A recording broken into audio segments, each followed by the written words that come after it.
Thanks for being here. Subscribe to Cheating Stories Best, so you don't miss new stories. Now we will have a story about how not everything in life goes our way, but only you have the power to correct the situation or take revenge on those who have wronged you. I worked in a hospital as a surgeon. Being a doctor has been part of our family for generations. My father was the chief surgeon at the same hospital where I worked. During my few years of experience, I gained a lot of experience, and I also had a natural talent for it. Sometimes it was as if I had a sense of what needed to be done, but I also learned a lot from my father. When it was time for surgery, he always took me with him, but when the cases were too complicated, he performed the surgery himself. But everything is never perfect. More precisely, my father had a flaw that could interfere with his work. He really liked to drink.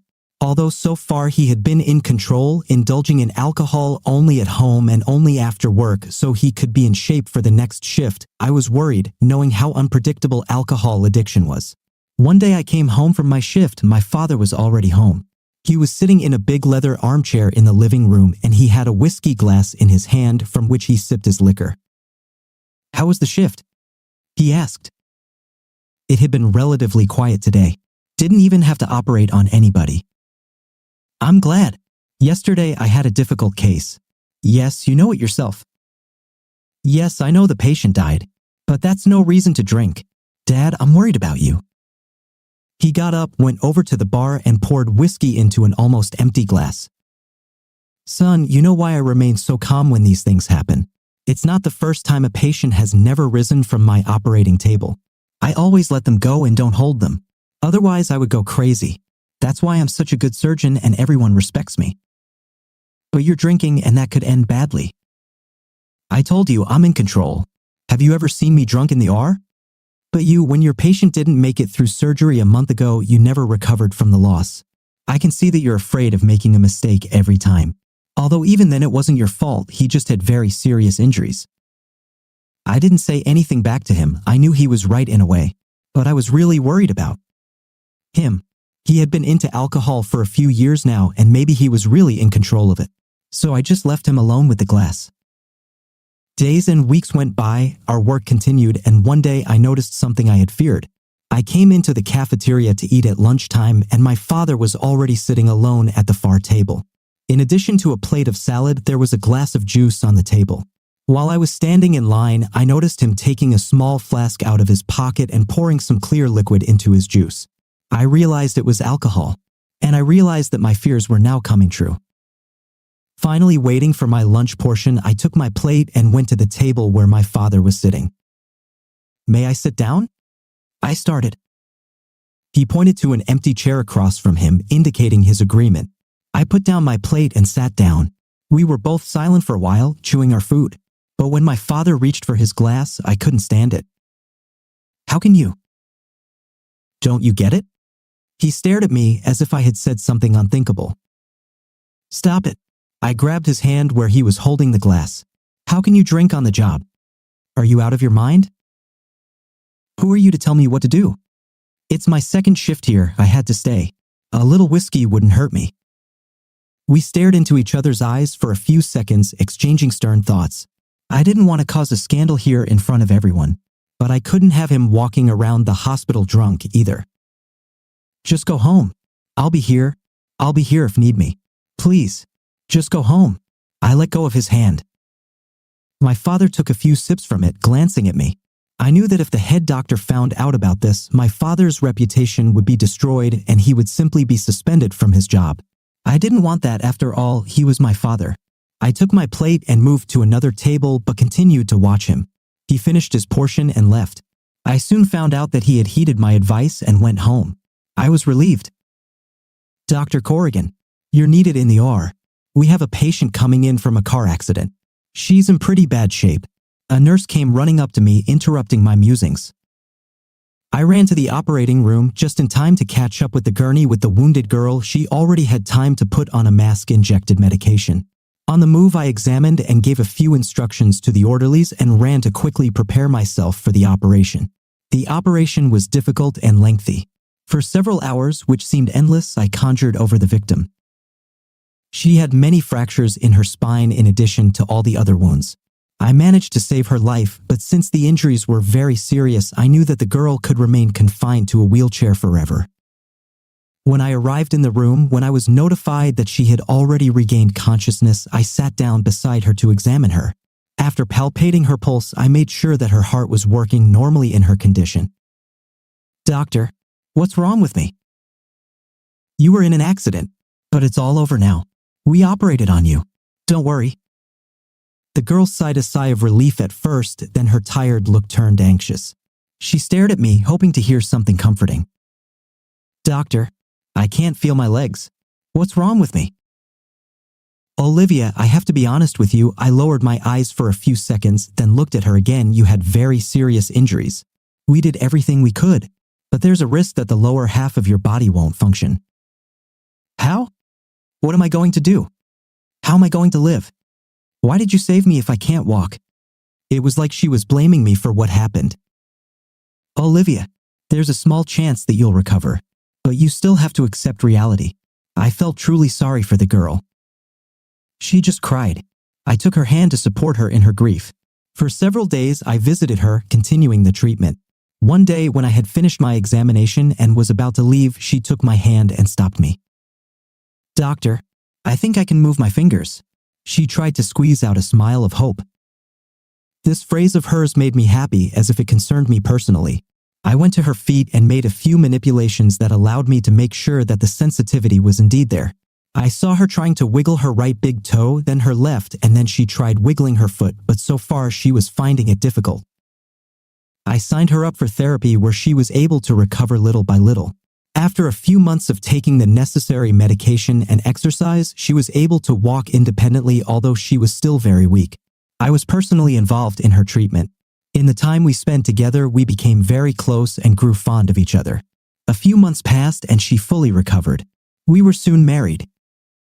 My father, of course, did not very much approve of my attachment to my patient, but those were my feelings in my life. Whenever he tried to tell me something negative about her, I would come back to the subject of his alcohol addiction, and we often argued, but eventually he had to come to terms with it. For several years, Olivia and I lived in a happy marriage. I moved away from my parents and my wife, and I settled in a different neighborhood. I continued to work at the hospital, trying to have less contact with my father. Still, sometimes we had to do surgeries together. One day, when I was sitting in the resident's room, a nurse called me, saying that I had to report to the operating room. "But my father is there now. He's an excellent surgeon, and he said he could handle the surgery himself." "Please, doctor, let's just go." She was so begging with her eyes for me to follow her. When I got there, I was in the middle of surgery. The patient was bleeding and they were trying to save her. As I walked over to the table and stood next to my father, I smelled alcohol on him. Without wasting time reading morals, I began to save the patient, but since my father hit her artery and she had already lost a lot of blood, even long efforts could not help us save her. She died on the operating table. I pronounced the time of death and left the operating room. Already in the resident's room, when my father came in after me, I couldn't stand it. "Everybody out. We need to talk," I said to the two nurses who were in the room. They left. I stared at my father, who sat down on the couch and covered his face with his hand.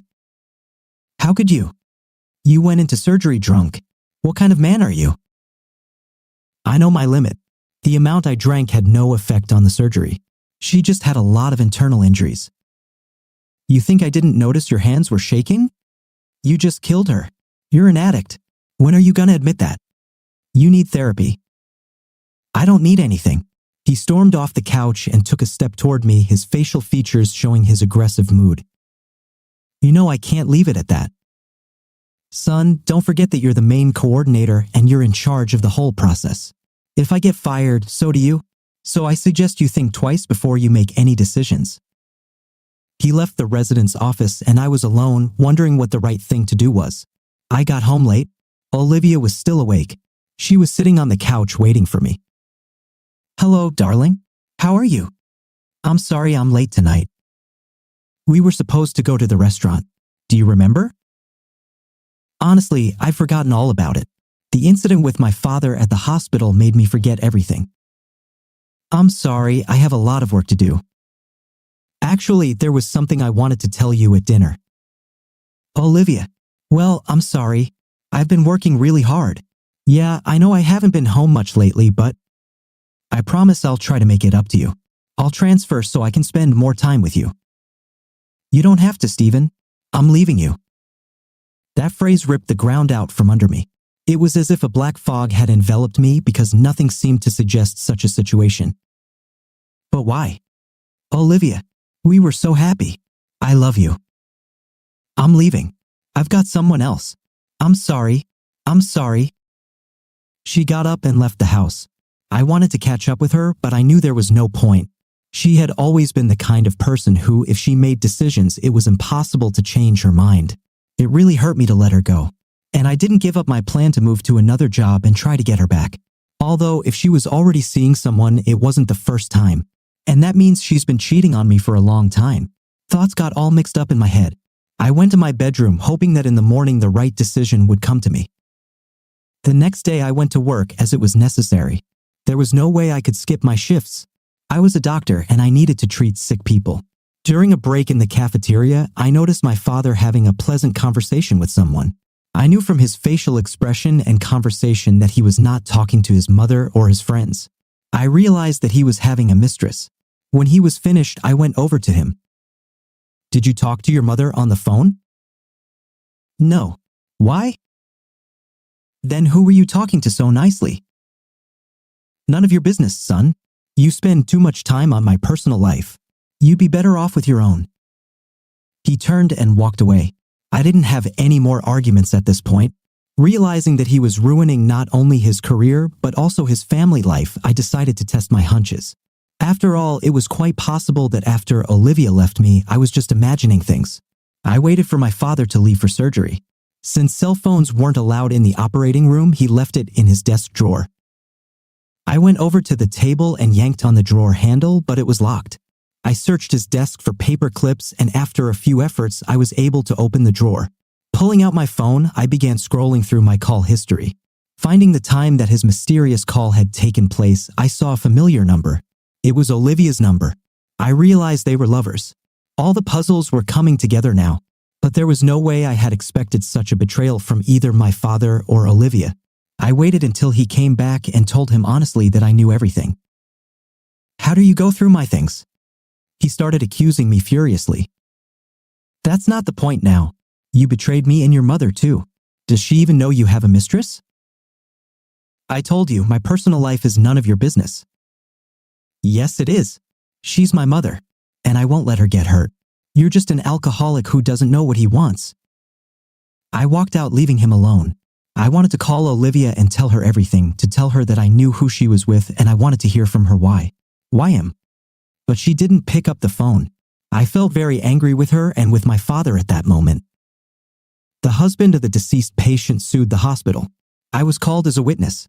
When I testified, my father was also present. He looked at me, indicating with a look that I needed to confirm what had happened as death by multiple injuries. I crumpled for a long time. I knew that if I told the truth, my father could be fired and go to jail. But a picture floated before my eyes of Olivia telling me she was leaving and how I knew she was leaving for my father. Even though I was a doctor and it was my job to not hurt people, still the hurt and the sense of revenge overpowered me, and I told it like it really was. I even gave the name of a nurse who could confirm my words. As a result of the investigation, my father was permanently disbarred from practicing medicine. The deceased's husband had long insisted that he be deprived of his liberty as well, which his lawyer got. I resigned from that hospital where everything reminded me of my father and Olivia. I bought a house in a new city. I persuaded my mother to move with me, but she wished to stay in the house she had spent many years in. She said she knew of my father's sins, but she still loved him and wished to wait for him home. The betrayal of Olivia, to whom I had given my best feelings, I could not forget. After hiring a man, I learned that she had become attached to a rich man and they were getting married soon. I realized that her goals had always been self-serving, so I asked this little man, who was a bandit, to bring her back to her former condition. I paid him well to have her robbed and beaten. Then she was severely beaten with a stick several times on her spine, damaging it again. And I soon found out that although she had undergone another operation, she now had to use a wheelchair at all times. What do you think of this story? Is the main character right or wrong? We're waiting for your thoughts. And now let's move on to the next case in which a woman, after 23 years of marriage, decided to betray her husband cruelly, but it ended in retribution. When I first saw Jessica at school, she instantly won my heart with her beauty and charm. She had long, thick hair the color of dark chocolate that fell over her shoulders in soft waves. Her eyes were a deep ocean hue, full of passion and vivacity. She always smiled, and her smile delighted everyone around. I was a modest guy, and it always seemed to me that she was unattainable for me. However, my feelings for her only grew stronger every day. The whole class knew that Jessica was courted by a lot of guys. She was surrounded by attention and always in the company of gentlemen. It seemed to me that I would never be able to attract her attention and become more than just a friend to her. But at our graduation party, everything changed. Jessica had a fight with her boyfriend, and he started insulting her in front of everyone. Seeing how she suffered, I could not help myself and decided to stand up for her. Stop. There is no need to insult her. Respect her as she deserves, I said angrily, defending Jessica. And here is the most harmless Michael. What can you do? Do you think you can be with her? Look at you. Jessica's boyfriend said with a sneer. I don't count on it. But I can't see how boorish you are with her. I can protect her from you. And I can show her that she deserves better. I said boldly, even though my heart nearly jumped out of my chest. You will now regret what you said. I'll teach you life now. Jessica's boyfriend spoke angrily and approached me. Jessica clutched at her boyfriend's hand. She tearfully begged him not to touch me. But this bastard pushed Jessica away. She fell. Then he came up to me and waved his hand. But I managed to dodge and aptly hit the face of this bastard with my fist. The hit was surprisingly good. The bastard fell to the ground writhing in pain. Well, what did you want to tell me? Can you add more? I became even more emboldened when I felt victory. The bastard writhed on the ground under the mockery of the crowd around us, covering his face with his hands, and asked me not to touch him. Jessica was visibly shocked, but at the same time grateful that I stood up for her. Thank you, Michael. I didn't expect you to be my protector, Jessica said with gratitude in her eyes. Jessica, you deserve to be with someone who appreciates and respects you. I have always been there, watching you from afar, but I never found the courage to confess my feelings. Michael, I never noticed the way I look at you. You have always been there, and I am grateful that you have become my protector today. Let's take a walk, chat, and drink coffee together. We left the party together, realizing that our acquaintance was moving to a new level. During our walk, we talked about our dreams, what is valuable in a relationship, and what we wish for each other. The weather favored our romantic walk. It was very quiet and warm, the lanterns unconstrainedly flooding the surrounding trees with yellow light. Jessica began to smile again. She was even more beautiful in the moonlight. This is how our story began. We became inseparable, supporting each other in all our endeavors. A few years later, we got married. And it's been more than 23 years since Jessica and I got married. She was my first love, and I still have the most tender feelings. Jessica was not only beautiful, but also a wonderful wife. Her warmth, care, and understanding made my life full and happy. I have been fortunate to achieve significant success in my career. I became a successful lawyer specializing in corporate law. My work has allowed me to become one of the leading lawyers in our huge city. I was a member of one of the prestigious law firms where I advised major companies and corporations on legal and dispute matters. My skills and knowledge have earned me a reputation as a successful and experienced lawyer. I often worked on complex transactions and disputes, and my expertise brought real results for my clients, for which I received a very decent income. Thanks to my professional success, I was able to provide Jessica with everything she needed. Our house was chic, with huge space in one of the most prestigious areas of the city. We created our own happy nest there, where we could enjoy comfort and tranquility. While I spent a lot of time working, Jessica was at home and took care of our home comfort. She was a smart, beautiful, and amazing wife, and I always felt proud to see her next to me. Although she did not work officially, she found her calling in volunteer work and participation in charitable organizations. But she didn't do anything serious. Jessica and I always tried to find time for walks and meetings together to enjoy each other and city life. We traveled, discovering new places and cultures, and each of our adventures made us even stronger and closer to each other. Everything was fine, but one day Jessica's strange behavior began to disturb me lately. She began to leave the house unannounced and answered hesitantly when I asked what was going on. I began to suspect that something was wrong, but she claimed that everything was fine. She just needed more time for herself and more personal space. I tried to put up with it, hoping that soon everything would be the same again. One day, Jessica left her phone on the coffee table in front of me and went into another room. Suddenly, an incoming message appeared on the screen. See you today? I won't have time to meet again. It's either today or never. I silently passed the phone to Jessica, pretending not to see the message. She hurriedly got ready and said she was going to visit her friend for a little while. I didn't believe her excuses and decided to follow her. She entered the hotel and I continued to follow her to the room.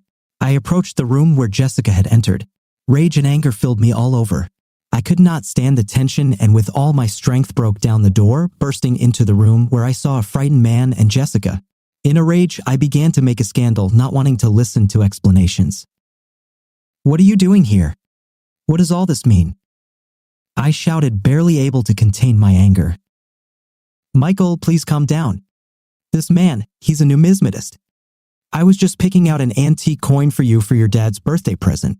You know how he loves collecting coins and I wanted to make a special gift. I didn't know you were following me and it all looks so weird. You would never find time to find something worthwhile, so I decided to take the initiative in my own hands, decided not to tell you about it so that you would not start asking a lot of questions and make me take my time. And this man has to leave early tomorrow morning. Here I am in a hurry. Jessica, looking frightened and confused, began to tell everything. My emotions suddenly changed to embarrassment and regret. I realized that I had let my suspicions get the better of me and break our bond of trust. My eyes dropped and I took a deep breath, realizing my mistake. Jessica, I'm so sorry. I shouldn't have reacted like that. I let my suspicions get the better of me without giving you a chance to explain yourself. I'm sorry I put you under so much stress. Please forgive me. Jessica looked at me with mixed feelings on her face, offended but also understanding. She nodded slowly, wiping the tears from her face. Michael, I forgive you because I know that our feelings for each other are real. But please give both of us more trust and space for ourselves. We need to communicate and listen to each other to keep our marriage strong. We hugged and I felt the joy returning to our family. This incident was a lesson for us and a reminder of the importance of trust and communication in a relationship. Everything seemed to be just coming back to normal. I already put my thoughts in order. But then something happened again that I was so afraid of before. I got a call from Simon, my colleague. He said that he saw Jessica with Brian at a nightclub. When I found out about this, I was overcome by an unpleasant feeling of anxiety. I knew there was definitely something wrong and my suspicion only grew stronger. I asked Simon to describe to me what he saw. Michael, I met Jessica and Brian at the club. I was sitting on the second floor in the VIP area. You know I like noisy places to hang out, but I love to watch. So I spotted this couple. They danced very close and passionately, not like two simple friends spending time together. Plus that nasty Brian, I didn't know you guys were friends. I immediately sensed that something was wrong here. Simon said with a serious voice. I listened to Simon and my heart contracted with a hot wave of jealousy. Are you serious? Are you sure about this? I asked with concern in my voice. 100%. It certainly was them. But me and Jessica did not communicate with Brian. I myself cannot stomach this type. You certainly surprised me greatly, Simon. Yes, I myself was very surprised. I myself did not believe my eyes at first because I had never seen Jessica in such a guise. That's why I decided to tell you what I saw. And you already figured it out. This information completely destroyed all my hopes for a happy future with Jessica. I wasn't going to let this situation slip away from me without an answer. And I decided to follow Jessica to find out the truth. It was a good time to test Jessica. Jessica was going to the sauna, but she was going to go with her girlfriends, no men, of course. With this, she justified the reason why I could not go with her. I calmly let go of Jessica and I immediately began to follow her as soon as she left the house. Jessica called a taxi. I quickly ran to my car and followed them. We really drove up to a country recreation complex. But here I didn't see any of Jessica's girlfriends. But I saw, sitting in my car, how Brian met Jessica near the sauna and led her inside. My heart beat faster when I realized that it was only the two of them inside the room. I decided to take a chance and sneak closer to the sauna to hear their conversation. When I got close enough, I could hear their voices. Jessica, do you know that this Michael is completely obsessed with you? He's so jealous, but he doesn't understand anything, you stupid bastard. Brian said with a smile, sitting on the bench. Yes, I noticed his jealousy, but I didn't think he would react so stupidly to all this. I even had to deliberately lead him on a false trail with the stupid coin so that he would feel guilty and stop expressing his suspicions to me. He is completely blinded by his feelings, stupid fool. But you taught him well, I liked it. Michael will never understand what we are doing and I enjoy this game. To be honest, I even like a little how he suffers from jealousy. It gives me a sense of power over him, Jessica said smugly. And you know, this sauna is mine. I built it in this recreation complex. I knew that we could spend an unforgettable time here, Brian boasted. Wow, I didn't know you were so powerful and rich. Perhaps Michael has something to think about, Jessica replied playfully. Yes, he will never be able to offer you such luxury and attention as I do. It's just too limited and boring for you. You're right, Brian. He is always too busy with his work and legal affairs. I deserve more in life. Listening to their dialogue, I felt a mixture of rage and resentment, but I realized that my jealousy cannot determine my actions. I did not want to humiliate myself and show them my weakness. So, with all my composure, I quietly left, not wanting to see them continue their intimate relationship. When I left the recreation complex, my condition was mixed. I experienced disappointment, bitterness, and anger, but their presence did not overwhelm me.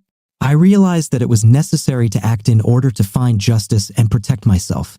I've decided to use my legal connections and resources to uncover violations at Brian's vacation complex. It was a muddy bastard, there must have been something unclean here. I have done extensive research and collected evidence that his complex was built in violation of laws and regulations. Apparently, Brian just gave someone a bribe, but this will definitely not help him now. In the process of research, I discovered that Brian not only disregarded building codes and permits, but was also involved in financial fraud and money laundering. I collected evidence that could put him behind bars. Finally, it's time for my revenge. I decided to take Jessica hunting with me, promising her an exciting adventure. I brought her to a remote location. Here, Jessica, here our hunt will begin. I told Jessica. It's so interesting. Who are we going to hunt? Jessica asked curiously. Oh, sorry, I didn't tell you. Now you will understand everything, I said and brought out a bound man with a bag on his head. Michael, who is this? Jessica asked anxiously. Now you know, I said and removed the bag from Brian's head. I've had some serious connections with some very serious people. I was assigned a couple of guys to help me who brought Brian to this place. I know all about you, about your entertainment in the sauna and not only. I spoke loudly. Michael, let me explain everything, Jessica said with concern and tears in her eyes. No, creature, I've had enough of your explanations. I heard everything when you confided in him in the sauna. You assholes will answer me for this. Michael, stop, let's decide everything peacefully, let's talk. Trembling with fear, Brian tried to reason with me. Enough whining for me. Get naked. But Michael, why? What are you thinking? Jessica asked in a frightened, trembling voice. Shut your mouth and undress. You weren't shy about flashing your bare ass in front of Brian before. Quickly, I said. I ordered loudly and fired a gun into the air. These assholes quickly undressed and stood in front of me in horror. Now, creatures, run. And the sooner the better, maybe I won't kill you. I shouted and once again shot into the air. These creatures ran in terror with all their might. They fell and got up. I followed them with shots. I didn't want to kill them, but I just had to scare those bastards well. So I shot in the air, but they thought I was shooting at them. My eyes sparkled with malice as I chased after them. I drove them to the very edge of the forest. They ran out into the suburbs, which was not far from the forest, terrifying those around them with their screams and bare asses. I laughed heartily and got back in the car. But I haven't finished my revenge. I turned over all the evidence about Brian to the police and got the bastard put in jail for his illegal activities. And I divorced this two-faced bitch, leaving her in poverty. Thus, I got the upper hand in this situation, but disappointment and sadness still smoldered in my heart. I realized that Jessica, whom I loved so much, turned out to be a traitor, and Brian was just a tool in her game. But I was determined I will not allow this deceit and betrayal to determine my life. I promised myself that I would get through this and find the strength to move on, no matter the pain they caused me. And I began to open new horizons in my life. Dear viewers, write how you like these stories and see our other videos. Until new meetings.